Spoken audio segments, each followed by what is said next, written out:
overwhelmingly, you are what you think you are. My name is Brian McIntosh. This is the Daily Dose. And it's been said time and time again in personal development books and in self-help books that you can't act contrary to your own self-image. You can't act in contradiction to the beliefs that you hold true about yourself. And for a long time, I kind of struggled with that because I didn't really fully understand what that means. But here's what it means.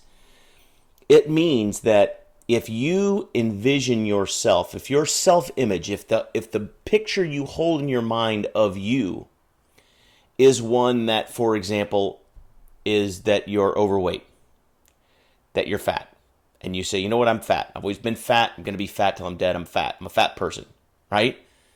Then what happens is you now begin to act, walk, talk, and behave in a manner consistent with what your brain associates with a overweight or a fat person. I hate to use that derogatory term, but I'm trying to drive home a point. And that is that if in your mind you've got the belief that you're overweight, you've always been overweight, you're always going to be overweight, then what will happen is your behaviors will reflect that which your mind connects with what an overweight person would do. So when you approach a buffet, or dessert is being served, or it's beers on Sunday, whatever your weakness is, your brain subconsciously is saying, well, what would an overweight person do here? The answer is whatever an overweight person would do, and that's what you'll do. And that's why we see people who go on diets and lose 30, 40, 50 pounds, and no kidding, 6 months later, it's all back on. It's because they believe themselves to be a heavy person. Their self-concept, their idea of themselves is one of being a heavy person. We do this in business. If you think of yourself as a broke person, even if you come into a lot of money, subconsciously you will do whatever you need to do to get yourself back into alignment with your own self-image of yourself, which means you'll find a way to get rid of that money somehow. You'll give it away, you'll lose it, you'll blow it, you'll loan it to friends, you'll do something to get shed of it so that you can be back to the person you believe yourself to be. Now, this sounds like psycho mumbo jumbo, but I'm letting you know, how many of us do we know people that have been in horrible relationships, maybe abusive relationships or codependent relationships, or guys that seem to attract the ladies that are very, very, very high maintenance and make their lives miserable, right? And ladies, same thing, attract the kind of guys that are just complete jerks. And in every way a guy can be a jerk. And you see him complain over and over and over again, I got to get out of this relationship, this is killing me, this is horrible. And they finally get rid of that boyfriend or that girlfriend, and 2 weeks later, they are right back with almost exactly the same kind of person, and all their friends are going, are you kidding me right now?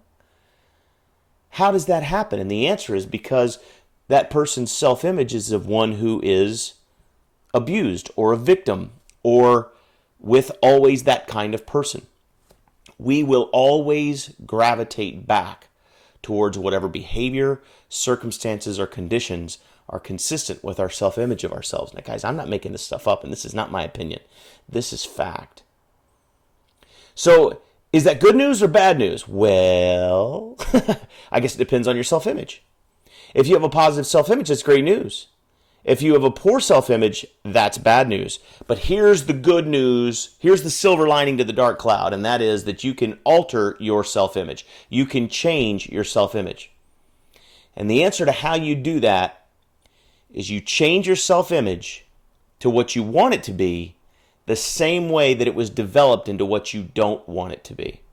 Your self-image was created by the opinions, thoughts, and ideas and reinforcing things about you that have been told to you by other people. People in authority when you were younger, your parents, your teachers, your neighbor, the uncle you looked up to, your coaches, whomever, people in authority that you gave weight to their opinions helped to form your self-image. The coach in junior high school that told you, you better get on it because you're fat, run fatty, or, maybe that, hey, listen, that could have stuck with you and created an image in your mind of yourself that has plagued you all the way into your 30s, 40s, or 50s. This is true. This happens. Right? If your mother or your father or your uncle, somebody in authority told you that you were smart when you were a child, but you sure are smart. And that's what you hold in your head to be true about you, chances are you've gone through your life getting really good grades and doing really great things in terms of academics or learning. Because again, that's self-image. Self-image works in your favor or against you. It's neutral. So how your self-image was built is through all these opinions and ideas of others that have been flooded into your mind over the years. And as children especially, it's critical. It helps. Your self-image is developed very much so when you're a child. But then here's what happens in adulthood. In adulthood, your self-image continues to be reinforced by the voice inside your melon. Have you noticed that there's always somebody talking to you in your head and they sound an awful lot like you? Right? And if you're always telling yourself things over and over and over again that are reinforcing a negative self-image, or a positive one for that matter, what happens is that self-image becomes ingrained deeper and deeper and deeper and deeper and becomes harder and harder and harder to overcome. But you can do it. And here's how you must do it. First and foremost, you have to absolutely, in every way, shape, and form, completely reject other people's negative opinions about you. Constructive criticism is one thing, and that's fine. Somebody says, hey, listen, I think I can help you with something. That's great. But when somebody just tells you you're stupid, you're fat, you're too tall, you're too ugly, you're too short, you're too whatever, you need to be able to just go and shove that out and not let that in. That's the first thing you must be able to do. And it's not as easy as it sounds. I know. But you've got to be able to do it. And here's the second thing you have to do. You have to control that inner voice in your head. That voice that's constantly reinforcing the negative ideas about yourself that you hold true. You've got to change that voice. And it's difficult, but it's worth it.